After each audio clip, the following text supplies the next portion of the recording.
नमो वरिहन्ताणं नमो सिद्धाणं नमो आयरीयाणं नमो वज्झायाणं नमो लोये सव्वसाहूनं वन्दितु सव्वसिद्धे ध्रुवमचलमणोवमं गतिं पत्ते वोच्छामि समयपाहुड मृण्मो सुध केवली भणिदं नमः समयसाराय स्वानुभूत्या चकासते चित्स्वभावाय भावाय सर्वभावान्तरक्षिदे निज स्वरूप को परमरस जामे भरो अपार वंदो परमानंदमय समय सार अविकार।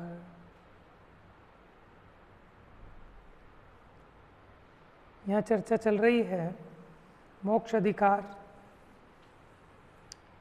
के अपराध क्या है, क्योंकि पीछे कलश आया था कि जो अपराध करता है माने परद्रव्य का ग्रहण करता है वो अपराधी है और वो सदा सशंकित रहता है, इसलिए उसे कर्म का बंध होता है।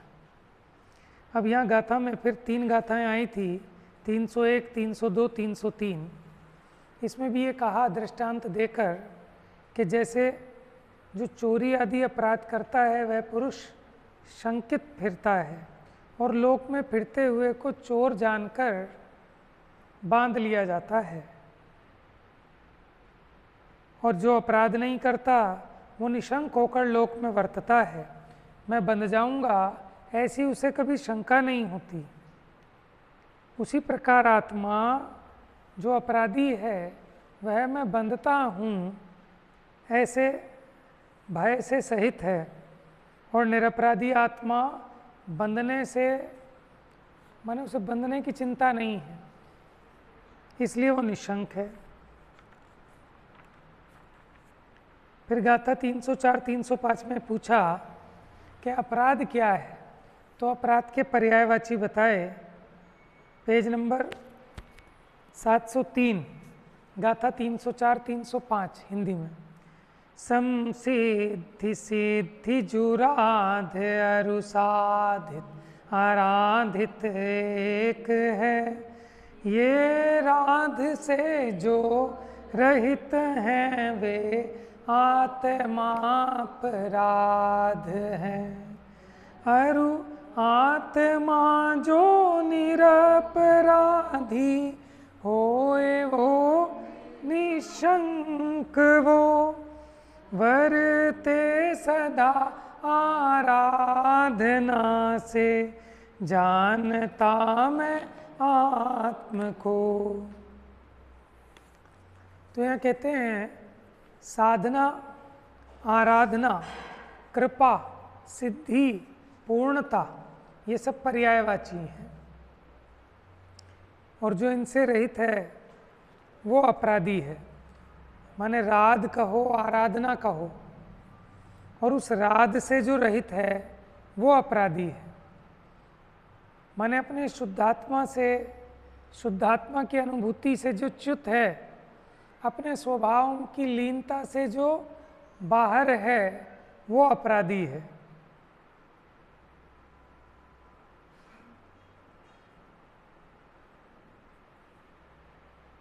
देखो पेज नंबर 704, सबसे नीचे जयचंद जी का भावार्थ। संसिद्धि, राध, सिद्धि, साधित और आराधित इन शब्दों का एक ही अर्थ है। यहाँ शुद्ध आत्मा की सिद्धि अथवा साधन का नाम राध है। माने शुद्धात्मा की सिद्धि माने क्या, कल बताया था ना, वे सिद्ध भगवान सिद्धत्व के कारण साध्य जो आत्मा उसके प्रति छंद के स्थान पर है, तो साध्य आत्मा की सिद्धि, ठीक है, उसका नाम राध है।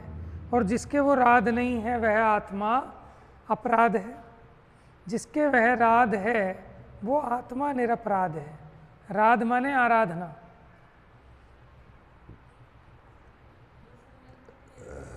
हैं? यहाँ तो उसके आगे की भी बात कर रहे हैं। जो निरपराध है वह निशंक होता हुआ उपयोग में लीन होता है, इसलिए उसे बंध की शंका नहीं होती। माने मुनिराज भी छठे गुण स्थान में अपराधी हैं, सातवें में आ गए तो निरपराधी हैं। मतलब देखो, मुनिराज प्रतिक्रमण आदि करते हैं ना, तो इससे सिद्ध हो रहा है कि प्रतिक्रमण क्यों कर रहे हैं, क्योंकि अपराध कर रहे हैं। अगर निरपराधी हों तो प्रतिक्रमण भी क्यों करें।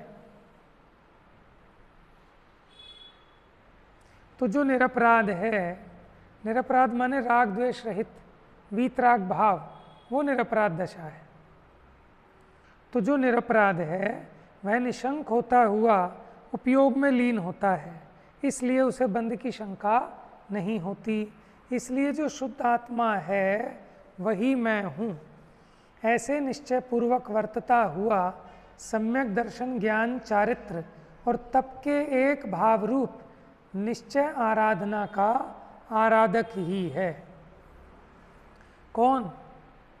कि जो शुद्धात्मा से च्युत नहीं है, शुद्धात्मा है वही मैं हूँ, ऐसी भावना पूर्वक अपने शुद्धात्मा में जो लीनता को प्राप्त होता है, तो वही सम्यक दर्शन, सम्यक ज्ञान, सम्यक चारित्र और तप, इन सबके एक भाव रूप निश्चय आराधना का आराधक है। और आराधक है वो निरपराध है। इसी अर्थ का कलश काव्य कहते हैं। छंद नंबर 187। अनवरत मनंतैर बध्यते सापराधा, स्पर्शति निरपराधो बंधनम नैव जातु, नियतमयम शुद्धम स्वं भजन सापराधो, भवति निरपराधा साधु शुद्धात्म सेवी।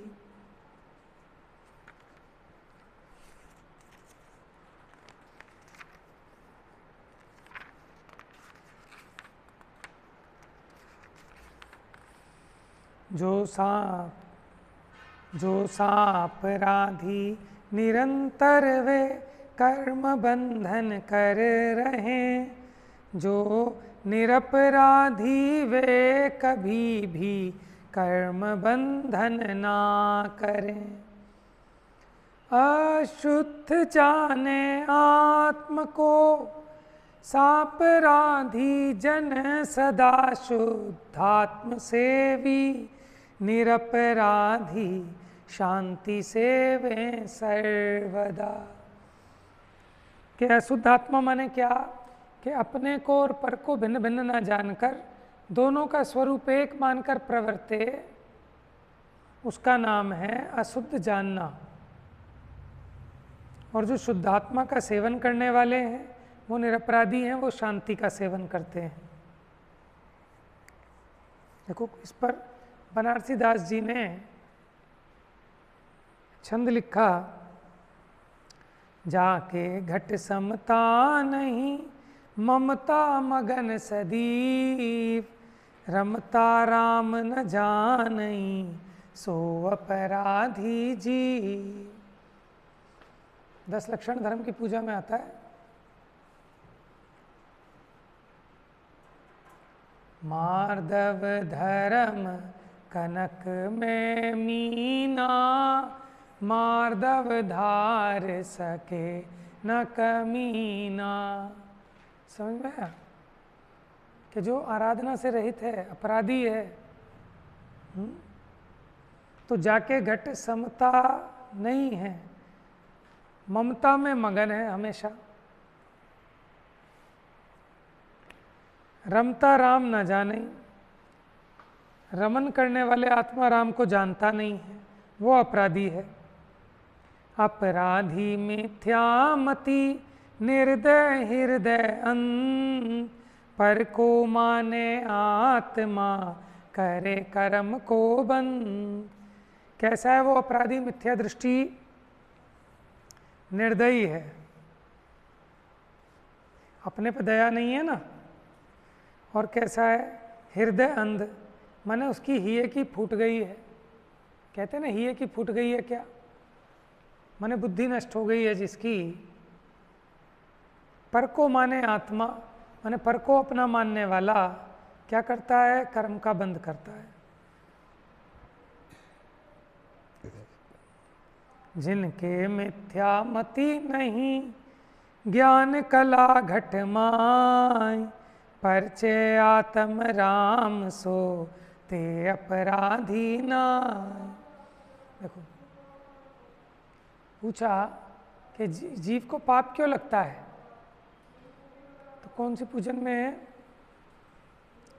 सिद्ध समान ना जाने आपा, या ही ते तो है लगत है पापा। कि सिद्धों के समान अपना स्वरूप नहीं जानता, इसीलिए जीव को पाप लगता है। तो सिद्ध समान जानने का मतलब, जैसे सिद्ध भगवान पर द्रव्य से भिन्न थे, ऐसा उन्होंने प्रसिद्ध कर दिया। अब हुए ऐसा नहीं थे, लेकिन पता कब चला कि जब भिन्न भिन्न हो गए। देखो दूध और पानी मिले मिले हुए थे अनादि से, लेकिन कब पता चला कि जब अलग अलग हुए। जब हमने उबाल दिया पानी में दूध मिले हुए में, तो पानी उड़ गया, दूध दूध रह गया, तो हमें समझ में आ गया कि दूध और पानी अलग अलग थे, लेकिन मिले हुए से लगते थे। तो ऐसे ही सिद्ध भगवान पर द्रव्य से अत्यंत भिन्न थे, लेकिन कब पता चला कि जब भिन्न हो गए। तो भिन्न होने पर तो ज्ञात हो गया ना कि भिन्न थे तो भिन्न हुए। अगर अभिन्न होते तो भिन्न हो नहीं सकते थे। तो जिनके मिथ्या मति नहीं, ज्ञान कला घट माहि, परिचय आत्म राम सो ते अपराधी नहीं। माने जिनका आत्मा राम से परिचय है वो अपराधी नहीं है।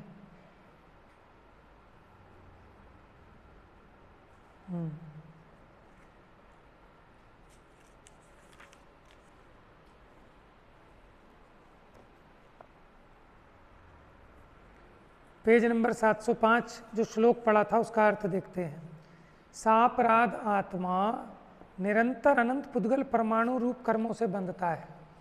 देखो ये तो बाहर की बात है, द्रव्य कर्म बंध की बात है, लेकिन भावों से भी निरंतर बंधा हुआ है अज्ञानी। बताओ कितने काम है सर पर, है ना।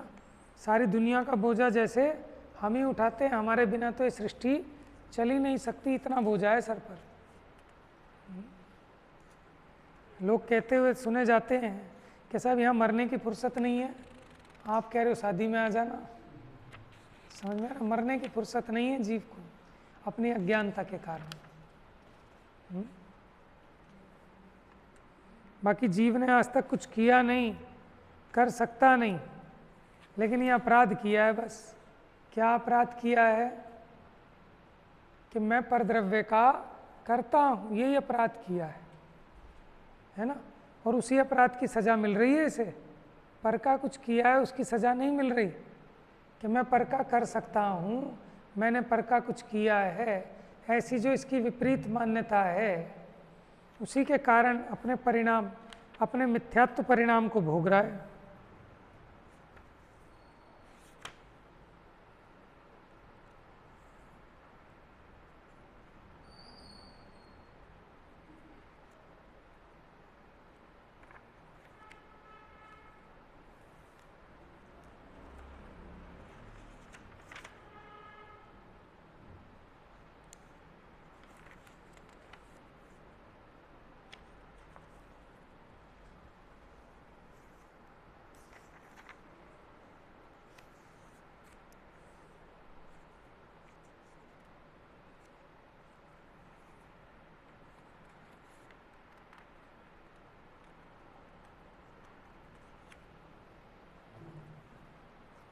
एक 187 नंबर कलश है कि सापराध आत्मा निरंतर अनंत पुद्गल परमाणु रूप कर्मों से बंधता है। माने ये तो सर्वज्ञ के आगम से जानते हैं, लेकिन अपने आप को फील होता है कि नहीं होता है कि जब भी ये जीव विभाव भाव करता है तो दुखी होता है, ये बंधन में पड़ता है, कलेश को भोगता है। निरपराध आत्मा बंधन को कदापि स्पर्श नहीं करता। जो सापराध आत्मा है वह तो नियम से अपने को अशुद्ध सेवन करता हुआ सापराधी है। अभी चर्चा कल यहाँ प्रारंभ हुई थी ना, अशुद्ध सेवन करता हुआ सापराधी है। तो यानी अपने को अशुद्ध माने कि नहीं माने है, ये क्यों अपराधी हुआ कि अपने को अशुद्ध सेवन करता है। तो ठीक है, आज से हम अपने को शुद्ध मानेंगे कि नहीं, खाली मानने की बात नहीं है। आप ये बताओ, है तो अशुद्ध और माने शुद्ध, तो ये तो मिथ्यात्व हो जाएगा। तो फिर आचार्य क्यों कह रहे हैं कि ये जीव अपने आत्मा को इसने शुद्ध सेवन नहीं किया। जैसे हम कहें आज तक इसने शुद्ध हलवा नहीं खाया, नहीं खाया माने खाया ही नहीं, ये तो अशुद्ध नकली घी का हलवा खाता है। तो वो कहते हैं एक बार असली घी का हलवा खा। तो ऐसे यहाँ जो कह रहे हैं कि इसने आज तक अशुद्ध आत्मा का ही सेवन किया है, माने अपने आत्मा को मोह राग द्वेष के कारण अशुद्ध बना रखा है। अब वो मोह राग द्वेष का अभाव करके शुद्ध आत्मा को प्राप्त करे तो कहलाएगा कि शुद्ध आत्मा का सेवन किया। ये क्या समझता है कि हूँ तो अशुद्ध और अब से मैं मानूंगा कि मैं शुद्ध हूँ, तो इसका नाम हो जाएगा शुद्ध आत्मा का सेवन। लेकिन वो जो आचार्य ने कहा है कि तू अभी शुद्ध है, उस शुद्ध की विवक्षा इतना ही समझना कि परद्रव्य से भिन्न और अपने गुण पर्यायों से अभिन्न। एक द्रव्य दूसरे द्रव्य रूप नहीं होता, ये प्रत्येक द्रव्य की शुद्धता है। अगर वो अपने स्वरूप को छोड़कर पर द्रव्य रूप हो जाए, समझ में आया ना, तब कहा जाए कि वो अशुद्ध हो गया।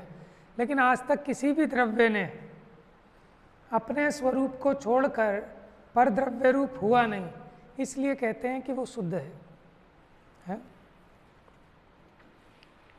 माने शुद्ध दूध, शुद्ध पानी, मर्यादित प्रासुक उबला हुआ पानी और मर्यादा का उबला हुआ दूध, ठीक है। अब उस दूध में शुद्ध पानी मिलाओ, प्रासुक पानी, तो वो दूध अब शुद्ध है कि अशुद्ध है? अशुद्ध क्यों है? प्रासुक पानी मिलाया है, कोई अनछना पानी नहीं डाला। बात समझ रहे हैं? ठीक है, चलो साहब, ये तो घटिया चीज़ मिला दी ना आपने, इसलिए कह रहे हो अशुद्ध। और अगर पानी में दूध के छींटे मार दें 2-4, दे सकते हैं मेहमान को वो पानी? क्यों? वो कैसे अशुद्ध हो गया? कि संकर पने का नाम ही अशुद्ध है। एक वस्तु में दूसरी वस्तु का मिलाना यह अशुद्धता है। नेचुरोपैथी भी यही कहता है। जो प्राकृतिक चिकित्सा है वो कहता है एक अनाज को दूसरे अनाज में मत मिलाओ, सब्जी के साथ रोटी मत खाओ, चावल अलग खाओ, रोटी अलग खाओ, ठीक है। प्राकृतिक चिकित्सा ये कहती है। ये तो जीभ के लिए खाता है इतने मिला मिला के, नहीं तो ज़रूरत ही नहीं है। आप देखो गरीब लोगों को, उन्हें एक रोटी मिलती है, सब्जी वब्जी तो हमारे चोचले हैं, पुण्य का उदय है ना कि सब्जी से ही खाई जाती है रोटी। जो गरीब आदमी है उन्हें तो रोटी मिल जाए वही बहुत है, रोटी चबा के खा लें, है। आप ये बताओ, जिसके पास पापड़ चटनी नहीं हो, हमें लगता है अरे बिना पापड़ बिना चटनी के कैसे खाना, तो ऐसे ही किसी को लगता है बिना सब्जी के कैसे खाना, कि ऐसा कुछ नहीं है। और अपने जो माने एंजाइम होते हैं ना पेट में, जो पाचन करने वाले पाचक रस, वो भी कंफ्यूज हो जाते हैं। आपने 10 चीज़ें एक साथ डाल दी कि कौन से वाले एंजाइम रिलीज़ हों, कि किसको पचाएं, क्या करें। तो नेचुरोपैथी तो ये कहती है अगर चावल खा रहे हो तो चावल खाओ।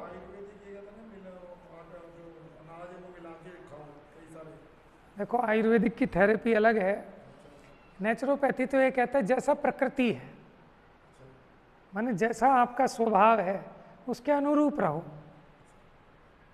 आप ये देखो ना, ये सारी मशक्कत आप एक जीभ के लिए करते हो, पेट के लिए नहीं करते। आप ये बताओ, चावल में जो आप दाल मिलाते हो, काहे के लिए? टेस्ट के लिए तो मिलाते हो।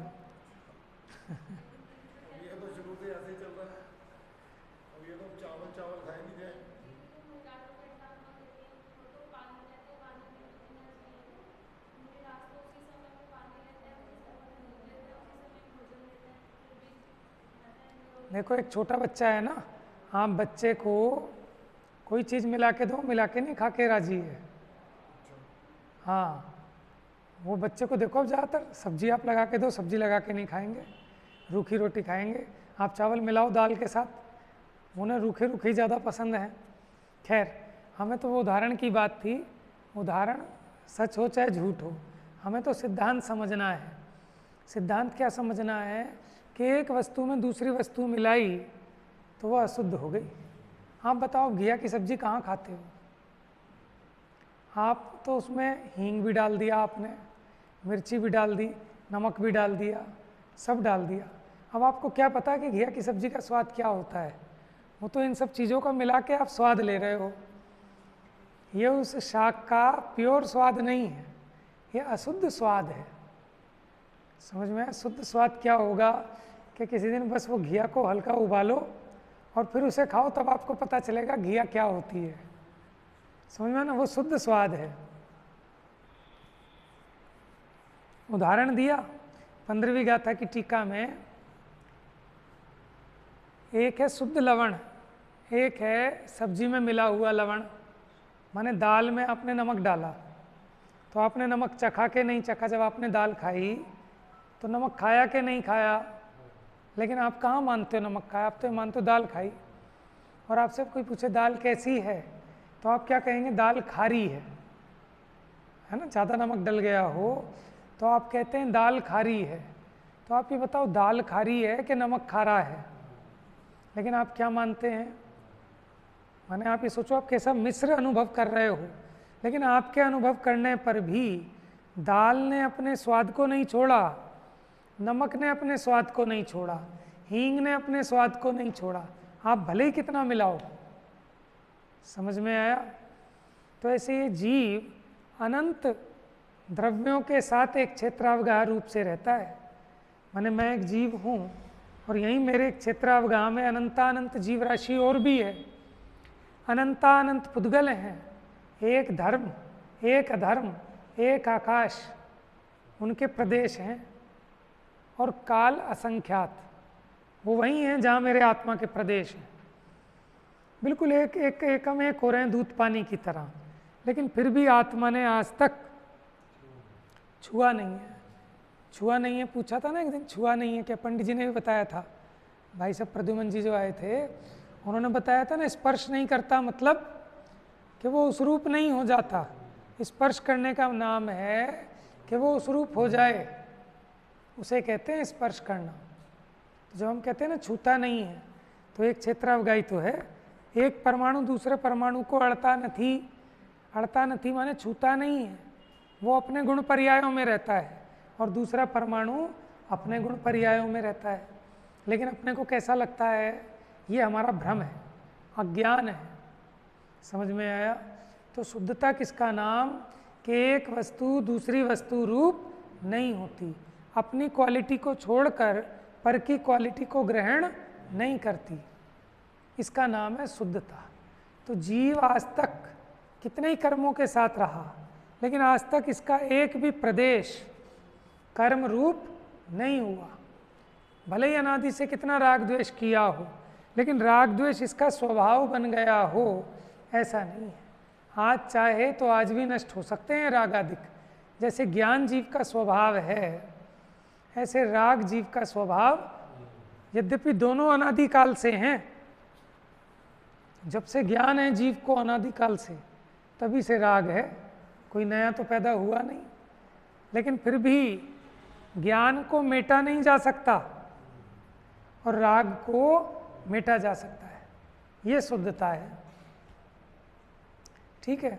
अच्छा, अब दूसरी शुद्धता समझो कि साहब हम तो शुद्ध पानी पीते हैं। तो एक शुद्ध पानी का मतलब है कि पानी मतलब प्योर पानी चाहिए, कोई नींबू नहीं, कोई मीठा नहीं, उसको कहते हैं शुद्ध पानी। एक तो ये हुआ पानी। एक शुद्ध पानी होता है कि मर्यादा का छना हुआ उबला हुआ प्रासुक पानी। दोनों में अंतर समझ रहे हैं? एक है द्रव्य संबंधी शुद्धता, यानी जिसमें किसी अन्य द्रव्य की मिलावट ना हो, तो वस्तु का स्वरूप है। अनादि अनंत जितने द्रव्य हैं सब अपने अपने में शुद्ध विराजते हैं। यहाँ तक कि आपने पानी में गुड़ मिला भी लिया ना, तो पानी में गुड़ नहीं मिला, पानी पानी रूप है, गुड़ गुड़ रूप है, वो आपको लगता है एकम एक है। मैंने 1 गिलास दूध में 1 चम्मच चीनी मिलाई तो 1 गिलास दूध मीठा हो गया, ठीक है, क्या हो गया, 1 गिलास दूध मीठा हो गया। तो जो काम चीनी करती थी वो काम दूध ने करना चाहिए, क्योंकि जैसे चीनी मीठी होती है ऐसे दूध मीठा हो गया। फिर अब अगले 1 गिलास दूध में ये 1 चम्मच दूध मिला दो, वो मीठा हो जाना चाहिए, है कि भाई साहब इस 1 गिलास दूध में जो मिठास है वो दूध की नहीं है, किसकी है, चीनी की। समझ में आया? ऐसे जीव में ये जो कर्म नौकर्म है ये पुद्गल के हैं, जीव के नहीं है। यहाँ तक कि जो रागादिक हैं जीव में होने वाले, वो भी जीव का अपना स्वभाव नहीं है। जैसे जल जो गर्म हो गया, उष्ण हो गया, तो वो उष्णता मेटी जा सकती है, वो अग्नि के संयोग जनित है। ऐसे जीव में जो राग द्वेष भाव हैं ये कर्म के उदय जनित हैं, ये जीव का अपना स्वभाव नहीं है। जीव रूप माने वो जीव के स्वभाव रूप नहीं होते। छठी गाथा ध्यान से पढ़ना, छठी गाथा की टीका। हम जो ये कहते हैं ना, छठी गाथा ये कह रही है कि आत्मा शुद्ध है, शुद्ध है, अशुद्ध हुआ ही नहीं, अशुद्ध हुआ ही नहीं, उसकी टीका को ढंग से पढ़ना। वहाँ साफ साफ लिखा है कि पुण्य पाप की विचित्रता वश है। देख लो, एक बार देख लें, रिवीजन होती रहनी चाहिए, क्योंकि हम तो क्या है कि जो सुनते हैं बस वही मान लेते हैं, बिना सोचे विचारे, बिना पढ़े।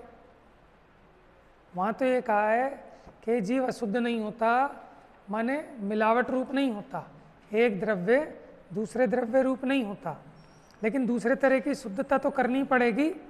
कोई कैसा मैं तो प्रासुक जल पीता हूँ, तो वहाँ प्रासुक का मतलब है छना हुआ, और एक शुद्ध का मतलब है कि जिसमें आपने कुछ नहीं मिलाया, कोई मिलावट नहीं की। देखें छठी गाथा है, पेज नंबर 23।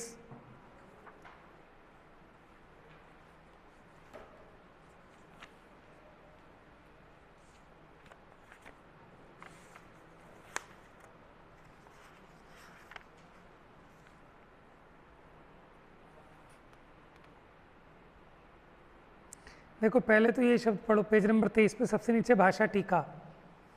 जो स्वयं अपने से ही सिद्ध होने से, समझ में? इसका अर्थ लोग ये भी निकाल सकते हैं कि मैं सिद्ध हूँ, मैं तो अपने से ही सिद्ध हूँ, कि यहाँ उसका वो मतलब नहीं है, उपकार है जिसने ब्रैकेट में लिख दिया।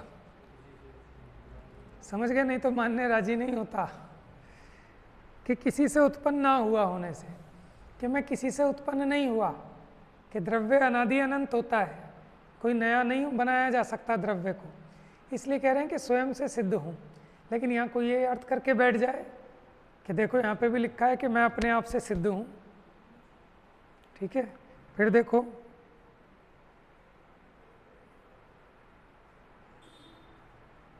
देखो तीसरी लाइन, ऐसा जो ज्ञायक एक भाव है, ज्ञायक कोई कह रहे हैं, वह संसार की अवस्था में, अभी तो संसार अवस्था ही है ना जीव को, संसार अवस्था में अनादि बंध पर्याय की निरूपणा से, माने जो इसको अनादि से बंध हुआ है, अगर उस अपेक्षा विचार करें, क्षीर नीर की भांति जैसे दूध और पानी मिले हुए हैं, कर्म पुद्गलों के साथ एक रूप होने पर, ठीक है, उसके बाद लगा दिया भी, एक रूप होने पर भी। अब दूसरी बात सुनो, द्रव्य के स्वभाव की अपेक्षा देखा जाए तो स्पष्ट लिखा है, कैसे देखा जाए?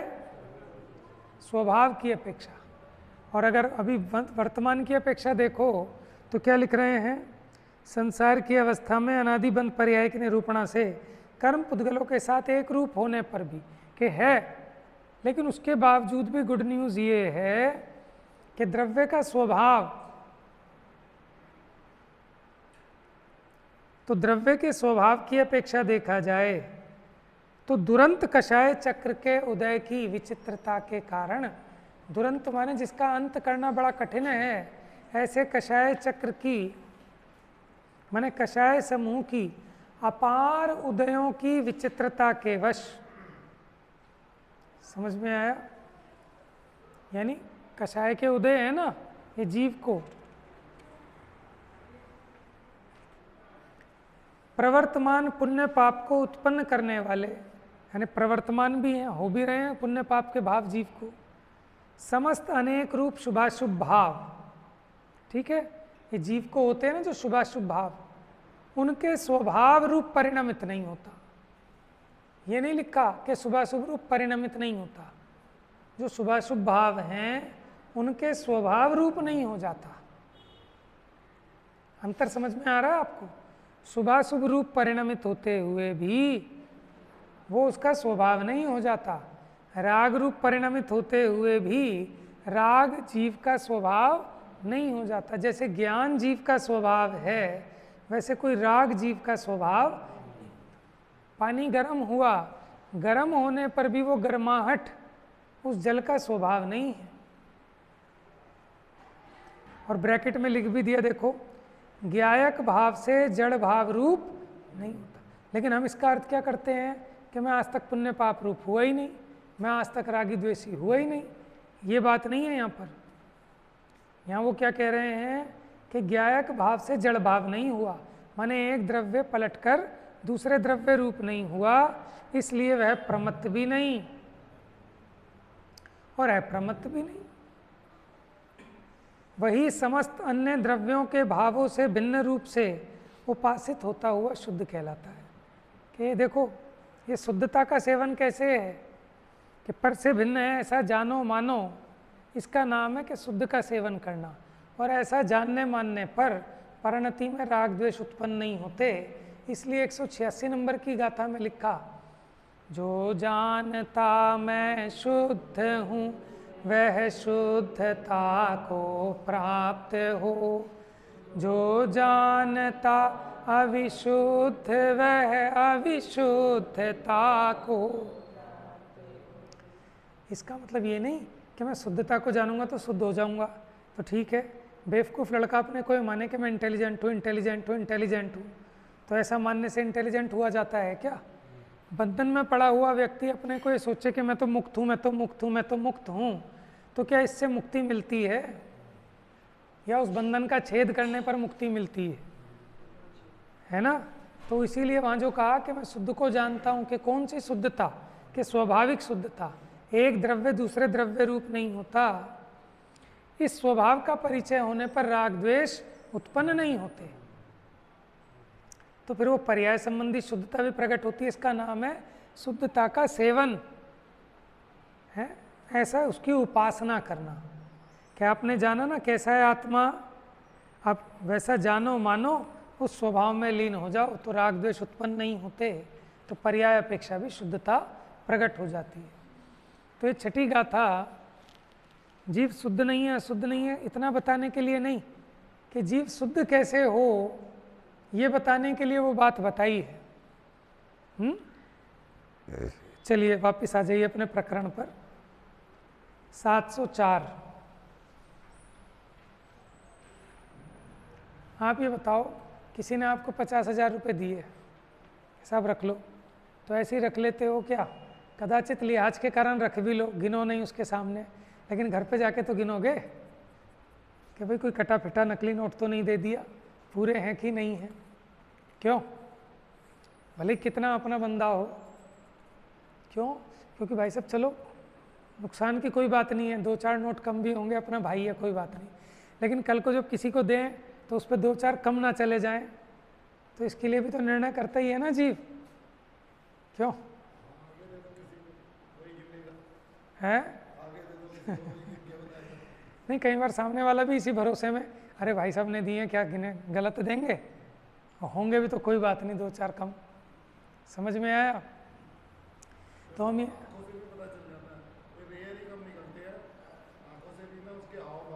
हाँ, क्योंकि अगर उसने कम डाले होंगे जानबूझ के तो उसका चेहरा पकड़ ला जाता है, बॉडी लैंग्वेज से पकड़ में आ जाता है ना, जैसे पुलिस वाले पकड़ लेते हैं अपराधी को कि इसने कुछ गड़बड़ की है ना, वो तो है ही। खैर हम ये कह रहे थे कि वहाँ हम सजग हैं एक 10-20 रुपये का सामान लेते हैं ना तो 10 रुपये वापस आता है सब्जी वाला, तो वो भी उलट पलट कर देखते हैं कि सही है कि नहीं है। लेकिन यहाँ उलट पलट के नहीं देखते, क्योंकि वहाँ तो अपना प्रयोजन लगता है कि 10 रुपये से अपना प्रयोजन सधेगा। लेकिन यहाँ जो जिनवाणी की बात है, इससे अपने को लगता ही नहीं कि अपना कोई प्रयोजन है, इसलिए हम निर्णय नहीं करते। हम ये कह रहे हैं कि हम बिल्कुल जो इसमें लिखा है बिल्कुल हूबहू सच कहेंगे, लेकिन आपका फ़र्ज़ है कि आप उसे अलट पलट कर चेक करके देखो। अगर नहीं देखोगे तो आपका मिथ्यात्व मिटने वाला नहीं, वो निशंकता आने वाली नहीं है। क्यों कि आपने ले तो लिया, कोई दूसरा कहेगा भैया ये तो नकली दे दिया था उसने तुम्हें, ओहो गड़बड़ हो गई, मैंने वो उसको दे दिया था, ये कर दिया था, तो निशंकता नहीं आएगी। और अगर आपने देख लिया था अलट पलट कर, अब कोई कितना भी कहे कि भाई साहब गलती से नकली चला गया था आपके पास, अरे भाई साहब छोड़ो मैंने निर्णय कर लिया था, कोई बात नहीं जान दो। फिर तो आदमी ऐसा कहता है ना कि कोई बात नहीं जान दो, कि साहब आपको जो गड्डी दी थी उसमें कम थे 2-4 नोट, कि कोई बात नहीं कोई दिक्कत नहीं। और क्योंकि ये निशंक है, क्यों निशंक है? क्योंकि इसने खुद अपने विवेक से निर्णय किया है। ऐसे ही तत्व के संबंध में जो हम पढ़ते हैं सुनते हैं, उसका भी हमें अलट पलट कर निर्णय करना चाहिए कि यहाँ ये कह रहे हैं ये बात ऐसे ही है कि नहीं है, और ऐसे ही है तो मुझे तो ऐसी लगती है। तो फिर पूछे कि भैया नोट मुझे नकली लग रहा है, तो वो पूछेगा कहाँ से नकली लग रहा है, कि देखिए लाइन आ रही है, असली नोट में तो लाइन नहीं होती। अब या तो वो आपको सेटिस्फाइड करेगा बताकर, ठीक है ना, उसका रीज़न बताएगा कि भैया ये तो नया नोट आया ना नई सीरीज़ का, तो देखो बाकी और नोटों में भी ऐसी सीरीज़ आ रही है, और आप देखो न्यूज़पेपर में भी छपा था, तो आप कहोगे चलो ठीक है, अब निशंक हो गए आप। तो ऐसे यहाँ तत्व के संबंध में भी कि हमने कह दिया और आपने मान लिया, तो ये मानना नहीं है। समझ में? अरे साहब आप कह रहे हो हमने मान लिया कि आत्मा आनंद का धाम है, हमने मान लिया कि मानने वालों की दशा ऐसी नहीं होती कि जिसको समझ में आ जाता आत्मा आनंद का धाम है, तो यहाँ सुनना सुनाना छोड़ के वो आनंद में डुबकी लगाने लगता। लेकिन आप डुबकी नहीं लगा रहे, इससे पता चल रहा है कि आप कह रहे हो कि आत्मा आनंद का धाम है। जिसको ये लगता है ना आत्मा आनंद का धाम है, वो सारी धर्मशाला यहीं छोड़ के जंगल में भाग जाते हैं उस आनंद के धाम में डुबकी लगाने के लिए। समझ में आया? तो इसलिए निर्णय करना जरूरी है कि यहाँ जो बात कही जा रही है ऐसा है भी कि नहीं, और कहीं ऐसा तो नहीं कि समझाने वाला तो सही समझा रहा है और हम ही उल्टा गलत समझ रहे हों। कई बार गलत फहमी भी होती है ना, इसलिए पक्का निर्णय करना जरूरी है, और नहीं समझ में आए तो पूछना। इसमें कोई वक्ता का अपमान नहीं होता कि भाई साहब आप ये कह रहे हो लेकिन यहाँ तो ऐसा लिखा है, यहाँ तो ये कह रहे हैं, ठीक है ना, क्योंकि यहाँ अपने प्रयोजन का काम है। पूछ लेते हैं ना मैंने से कि भाई साहब आप तो कह रहे थे 50,000 है, ये तो 40 है, ठीक है ना, दो ना दो वो अलग बात है, लेकिन कन्फर्म तो करना ज़रूरी है कि आपने ही कम दिए या मेरे से ही गड़बड़ हो गई या मेरे नौकर ने ही बीच में पार करके दे दिए। तो ऐसे ही जिनवाणी की जो बात है वो भले ही सच्ची हो, लेकिन अपने को फिर भी तोल के छान के और निर्णय करके उसको अंगीकार करना है।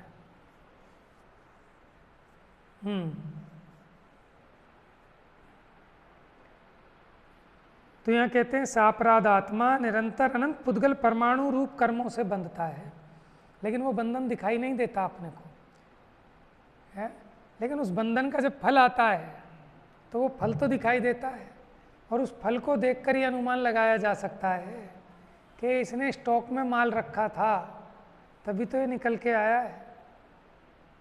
आप ये बताओ चेहरे पे फुंसी निकल गई, ठीक है ना, अब आपने कुछ गड़बड़ खाया और उसके कारण जो आपके भीतर केमिकल लोचा हुआ वो आपको नहीं पता। आप एक्सरे कराएं, सीटी स्कैन कराएं, अल्ट्रासाउंड कराएं, तब भले ही पकड़ में आए, लेकिन ऐसे पकड़ में नहीं आता। लेकिन जब उसका फल आता है, जब आपके पेट में दर्द हुआ, तो आपको समझ में आता है ना कि साहब कुछ गड़बड़ खा लिया है कि नहीं।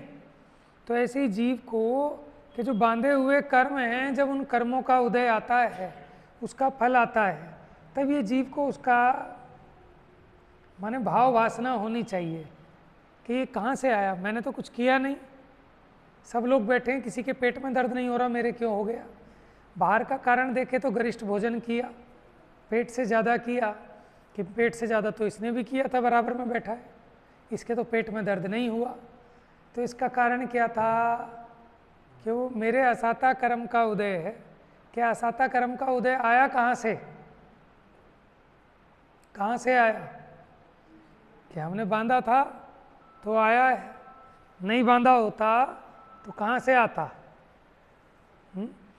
तो इससे ये कर्म परमाणु निरंतर बंध रहे हैं, इस बात का भी जीव को अनुमान जिनवाणी में कराया है। लेकिन चलो और आगे की बात। सापराध आत्मा निरंतर अनंत पुद्गल परमाणु रूप कर्मों से बनता है।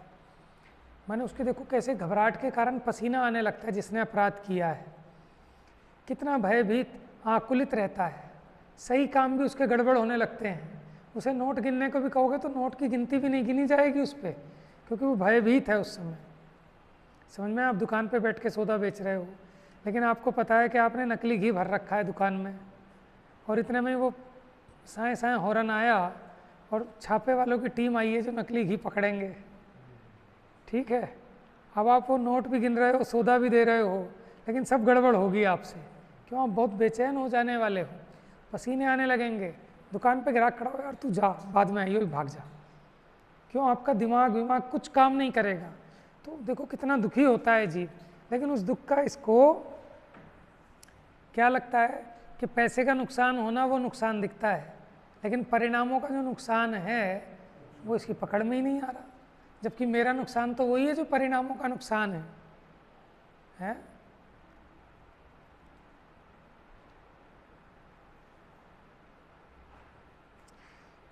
निरपराध आत्मा बंधन को कदापि स्पर्श नहीं करता। माने जिसने अपराध नहीं किया उसको रंच मात्र भी बंधन नहीं होता, ना तो कर्म पुद्गलों का और ना भय को भोगता।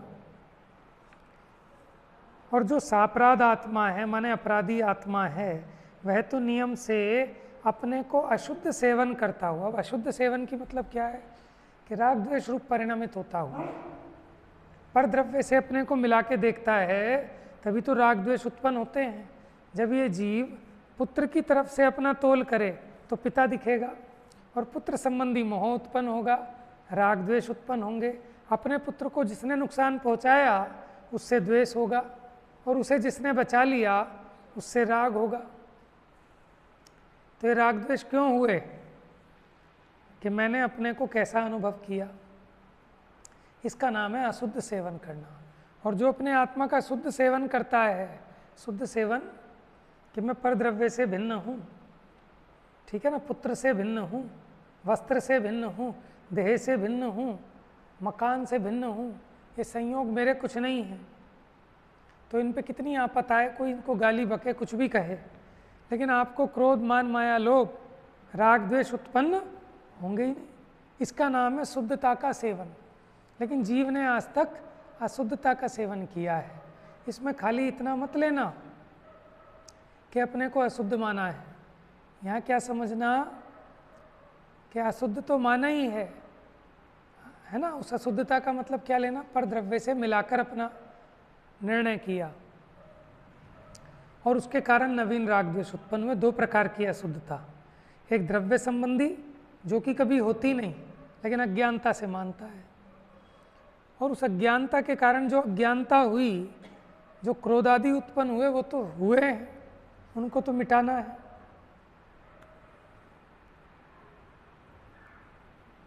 जो सापराध आत्मा है वह तो नियम से अपने को अशुद्ध सेवन करता हुआ सापराध है। यानी अपने को पापा देखना ये अपना शुद्ध सेवन है कि अशुद्ध सेवन? अपने को पंडित देखना, अपने को श्रोता देखना, क्यों? हमने अपने को कान वाला देख रहे हैं। कान की तरफ से श्रोता कहते हैं, मुंह की तरफ से वक्ता कहते हैं। अपने को वाणी का कर्ता देखना यह अशुद्ध सेवन है। समझ में आया? अब देख तो रहे हैं अपने को सबका कर्ता, लेकिन क्या मानते हैं कि मैं शुद्ध हूँ? तो ऐसा कैसे मानना होगा कि वो मानना ऐसे होगा कि ये जो वाणी है, ये जो शब्द हैं, ये सब पुद्गल की लीला है। मैं इनका ज्ञाता हूँ और उसको जानना परद्रव्य के कारण से नहीं होता, मेरे अपनी जानने की ज्ञान की योग्यता से होता है। ऐसा जब ये भेद विज्ञान करे तब इसको समझ में आए कि मेरा स्वरूप परद्रव्य से भिन्न है, और तब उसको नवीन राग द्वेष उत्पन्न ही नहीं होते। तो कहते हैं कि शुद्ध को जाना तो शुद्ध हो गया। पूजा में आया ना, सिद्ध समान न जाने आपा, या ही ते तोहे लगत है पापा। कि तू अपने को सिद्ध समान नहीं जानता, इसीलिए तुझे पाप लगता है। तो ठीक है, अब से मैं अपने को सिद्ध मानूंगा। कि वो सिद्ध मानने की बात नहीं है, अभी यहाँ कहा ना क्या स्वयं से ही सिद्ध होने से, अथवा सिद्ध भगवान ने ये प्रकट कर दिया। क्या प्रकट कर दिया? कि अनादि से मैं देह से भिन्न था, भिन्न करके दिखा दिया कि देखो भिन्न था तो भिन्न हो गया। तो उनको देखकर हमें भी समझ में आ जाना चाहिए। जैसे कोई अखरोट लाया, अब खाया ही ना जाए, खाया ही ना जाए। अब उसने देखा किसी समझदार आदमी ने ईंट से उसे फोड़ा और उसमें से अखरोट निकाल के गिरी खा गया। अब समझदार आदमी क्या सीख लेगा कि भैया ये अखरोट नहीं है, भले ही इसको अखरोट कहते हो। अखरोट आज तक कभी छिलके रूप हुआ ही नहीं, अखरोट तो हमेशा अखरोट रूप रहा, लेकिन ऐसे थोड़ी खाने लायक है। कैसे करना उस शुद्धता का सेवन? कि वो विधि है ना, उसको फोड़ना, उसके अंदर की जो गिरी है वो निकाल कर उसका सेवन करना।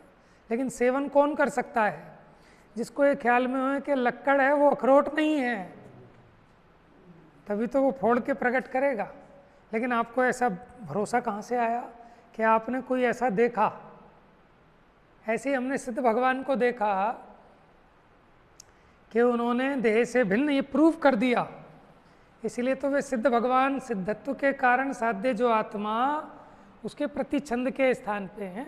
फोटो बनाने वाला सामने एक फ़ोटो रखता है ना, उसको देख देख के वो फ़ोटो बनाता है पूरी एग्जैक्ट वैसी की वैसी। समझ में? मूर्तिकार, मूर्ति बनाने वाला सामने एक मूर्ति रखता है, सामने ना रखे लेकिन अपने माइंड में एक मूर्ति दिखती रहती है उसको, वो उसके दिमाग में जो दिख रही है उसे देख देख के इस पर से कचरा हटाकर मूर्ति को प्रकट कर लेता है। समझ में आया? ऐसे ही वो सिद्ध भगवान, वो प्रकट मूर्ति और ये पत्थर। समझ में आया? अब वो सिद्ध भगवान को दृष्टि में रखकर कैसे हैं वो देह से, मन से, वाणी से भिन्न है, कर्म नो कर्म से भिन्न है, ऐसा अपनी ज्ञान धारणा में लेकर अपने स्वरूप का उस प्रकार अवलोकन करता है। तो जैसे उसे पत्थर में प्रतिबिंब दिखा और नतमस्तक हो गया। कौन? वो शिल्पी चामुंडराय को नहीं दिखा। वो पूछता है कहाँ भैया, कहाँ नमस्कार कर रहे हो, कहाँ है बाहुबली भगवान? तो उन्होंने कहा ना देखो ये कितनी सुंदर ये नेत्र हैं, ये इनके हाथ पे हाथ कैसे, देखो कैसे खड़गासन प्रतिमा, ये इनके चरण कमल, ये इनके आंखें, कान, सब कहाँ से दिख रहे हैं उसको? समझ में आया? ऐसी सम्यक दृष्टि ज्ञानी को यहाँ सिद्धपना कैसे दिखता है कि वो सिद्ध भगवान जैसे परद्रव्य से भिन्न हैं, जैसे वो पत्थर, उस पर जो एक्स्ट्रा पत्थर चढ़ा हुआ है वो हटाएगा तब वो व्यक्त होगी, लेकिन दृष्टि में तो पहले ही आ गई ना। तो इसलिए दृष्टि मुक्त पहले होता है। सम्यक दर्शन नाम इसी का है कि जिसको स्वभाव की खबर हो जाती है, उसका भरोसा आ जाता है, तभी तो वो अपने स्वभाव को प्रकट कर पाता है।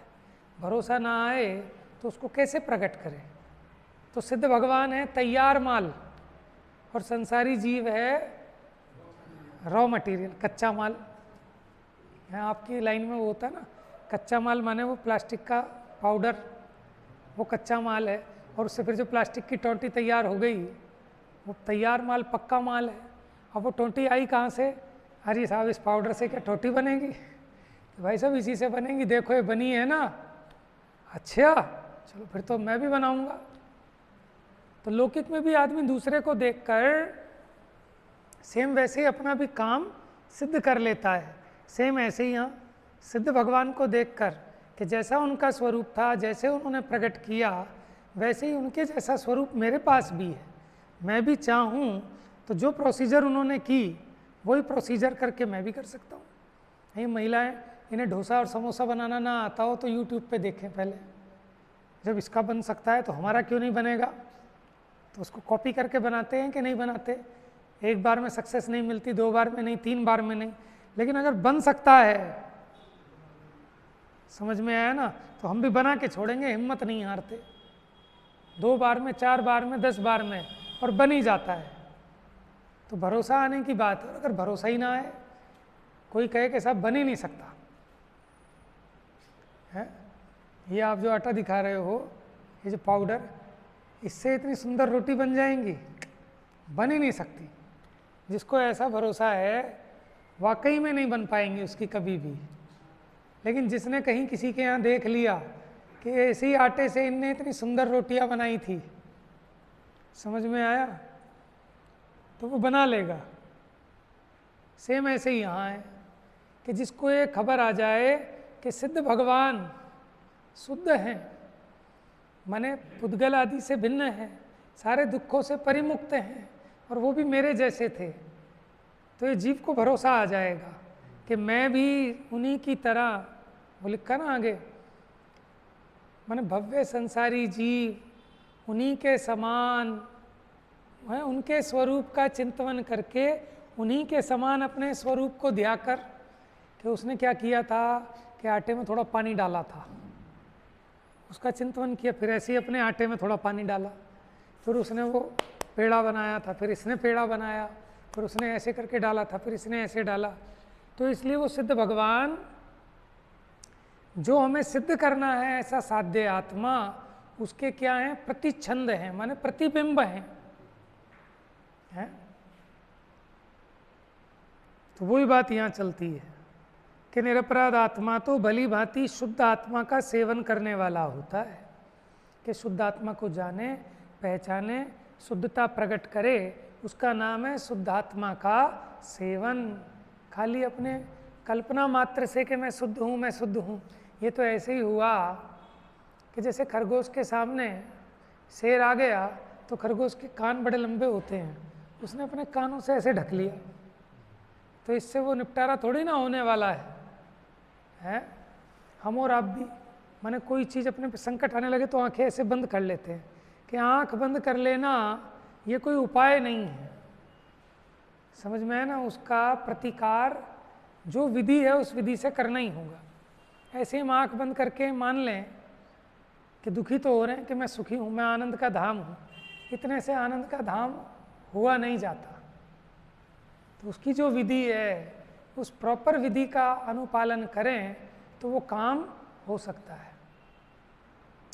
और उस मार्ग को बताने के लिए आचार्यों ने इतनी रचनाएं कर दी हैं, और इन सबका प्रयोजन एक वही है कि जीव कैसे सुखी हो। आपको पता है कि सिद्धांत किसे कहते हैं?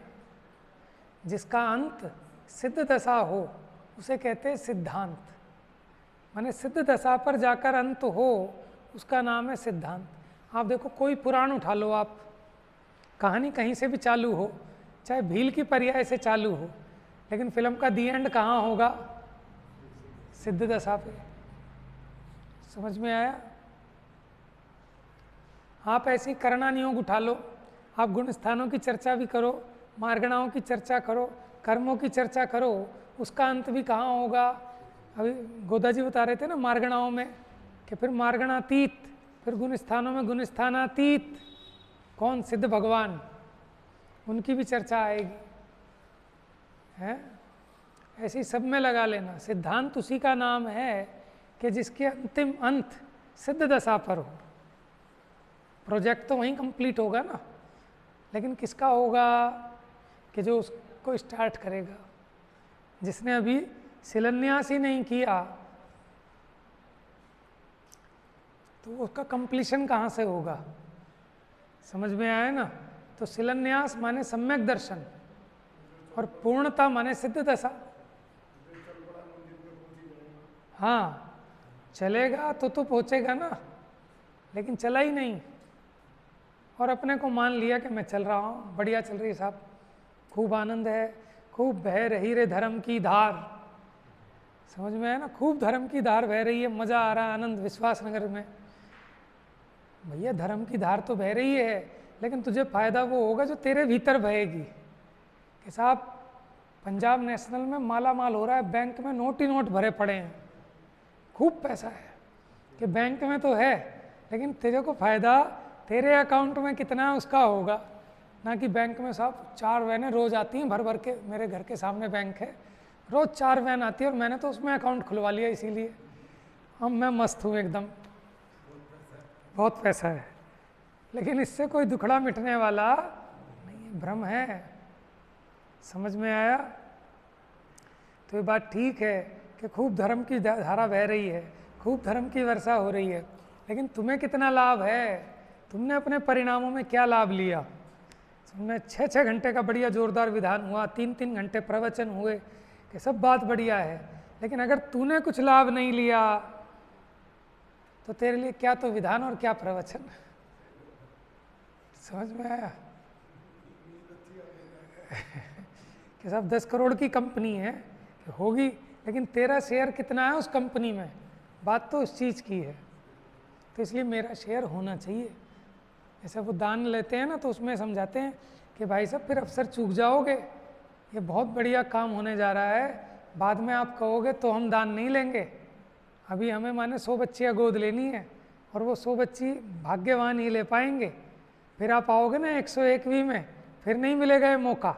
तो जीव को लगता है हाँ भाई साहब मेरा भी कोई शेयर होना चाहिए, इसमें इतना बड़ा काम होने जा रहा है कि एक ईंट तो मेरी भी लगनी चाहिए ना, तो उसमें चूकता नहीं है, नहीं तो भाई साहब बाद में पछताना पड़ेगा, बड़ा पुण्य का काम है।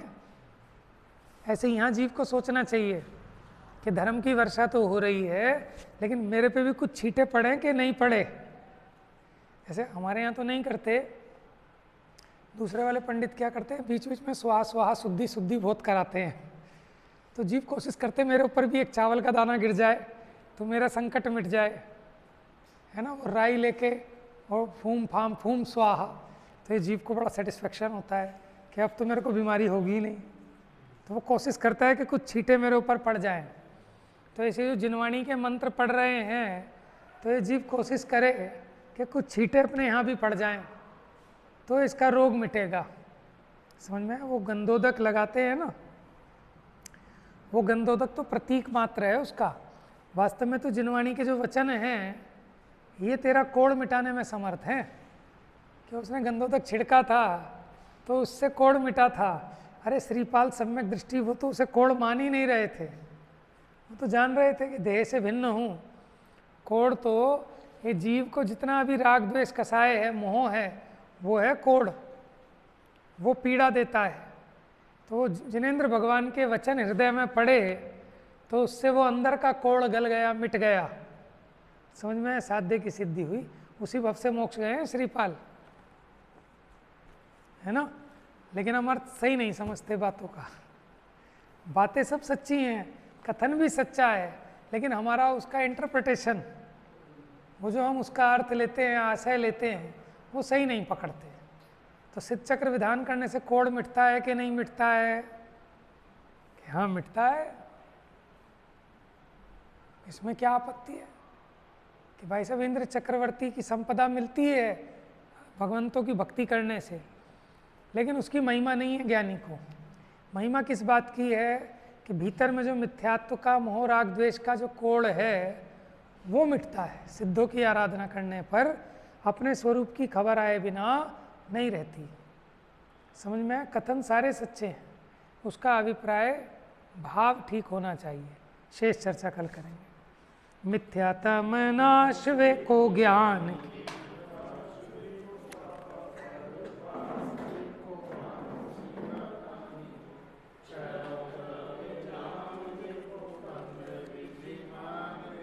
स्वपर पिछान वे को